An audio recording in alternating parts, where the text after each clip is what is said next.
বাপের বাড়ি যেতে ভালো লাগে না এমন কয়টা মেয়ে আছে বলুন তো? যেই দিন শুনবে মেয়েরা যে স্বামীর বাড়ি থেকে বাপের বাড়ি যাচ্ছে, সেদিন তার আনন্দের শেষ থাকে না। প্রতিটা মেয়ের ক্ষেত্রেই এমনটা হয়, কারণ বাবার বাড়ি ছেড়ে যখন আসি, তখন শুধু আশায় বসে থাকি কবে আবার বাবার বাড়ি যাব, কবে বাবা মার সাথে দেখা হবে, সবার সাথে দেখা হবে। বাবার বাড়িতে বেড়াতে গেলে দিনটা কখন যে তাড়াতাড়ি চলে যায় কিন্তু বোঝাই যায় না।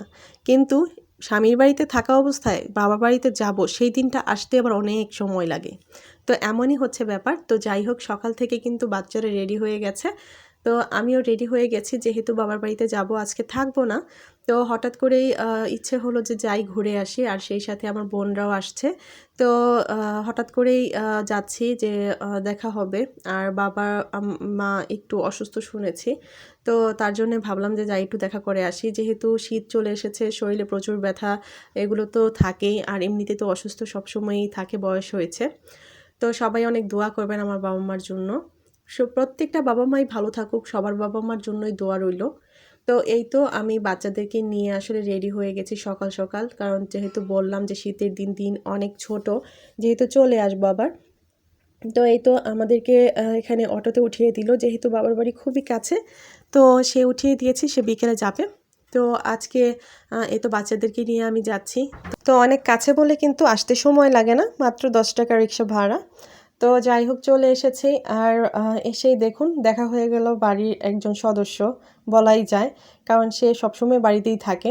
তো এমনিতে আমার বাবা এটাকে পালে না, কিন্তু তারপরও কিন্তু দেখা যায় যখনই খাবার খায়, ওর জন্য একটা খাবারের আলাদা প্লেট আছে, ওর জন্য খাবার সবসময়ই দেয়।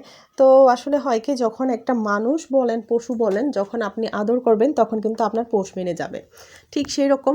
তো যাই হোক, এদিক দিয়ে রান্নাবান্নাও করছে।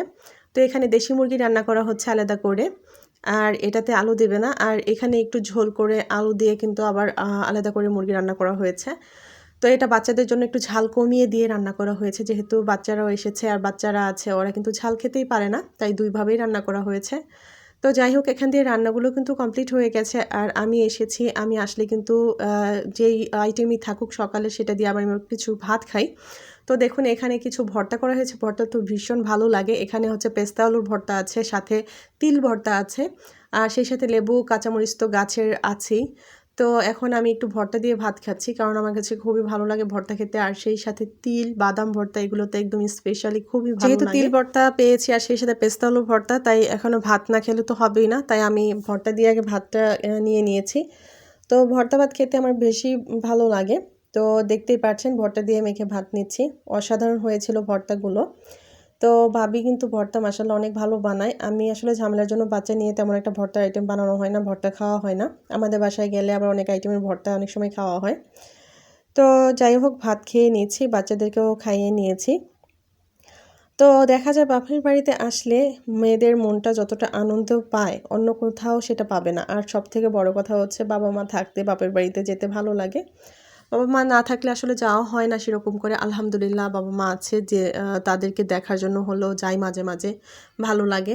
তো এই তো সারাদিন কিভাবে কেটে যায় বলাই যায় না। এখন কিন্তু একদম বিকেল হয়ে গেছে, আর যেহেতু দিনটা অনেক ছোট, একদমই সময়টা খুব তাড়াতাড়ি চলে যায়। এখানে দেখুন বাচ্চাদের খেলনা, তো এখানে আমার মেয়ে, আমার ভাইয়ের মেয়ে, তারা কিন্তু খেলছিল। তো ওরা তো একসাথে সারাক্ষণই খেলে। তো এখানে বাচ্চাদের যে ছোট ছোট হাঁড়ি পাতিলগুলো আছে, দেখতেই পাচ্ছেন, এগুলো দেখে আরও সেই ছোটোবেলার কথা মনে হয়ে গেল। কারণ ছোটোবেলায় কিন্তু আমরা কচুরিপানা দিয়ে খুব খেলতাম, কারণ কচুরিপানাটা ছিল আমাদের খেলার সবচেয়ে মেন আইটেম। এগুলো ছিল সবজি, যাই বলেন না কেন। তো আমার বাচ্চাটা আবার এখান থেকে খেলনা নিচ্ছে, সে বাড়িতে নিয়ে যাবে। তো এই ফাঁক দিয়ে দেখা যায় কি, আবার বিড়ালটা বসে আছে। তো বাড়িতে এরকম আসলে বিড়াল থাকলে ভালোই লাগে, পোষ মানা কিছু পশু থাকলে বাড়িতে ভালোই লাগে। আর সেই সাথে তো দেখতেই পেরেছেন, এখানে কিছু গাছ লাগানো আছে। এগুলো সবই আসলে আমার ভাইয়ের বউ, মানে ভাবি, আর সেই সাথে আমার ভাস্তি, এগুলো আসলে খুব লাগাতে ভালোবাসে। আর আমার কাছে তো দেখতেই ভালো লাগে, কারণ আমি তো এগুলো লাগাতে পারি না, যেহেতু বাচ্চারা এত দুষ্টুমি করে, আমি তো এগুলো পারবও না ওরা বড় হওয়ার আগ পর্যন্ত। দেখুন, বাড়িতে যদি একটু গাছপালা থাকে না, বাড়ির লুকটা, মানে যেই বাড়ির আপনার দৃশ্যটা, সেটাই একদম চেঞ্জ হয়ে যায়, দেখতে আরও বেশি ভালো লাগে। কি সুন্দর ফুল ফুটেছে প্রত্যেকটা গাছে। তো যাই হোক, আজকের ভিডিওটা আর বেশি বড় করব না। দেখতেই পাচ্ছেন, যদি এরকম টব থাকে সুন্দর সুন্দর ফুলের, আর সেই সাথে ছোট ছোট এখানে মরিচ চারা লাগিয়েছে মা। তো মরিচ চারাগুলো আসলে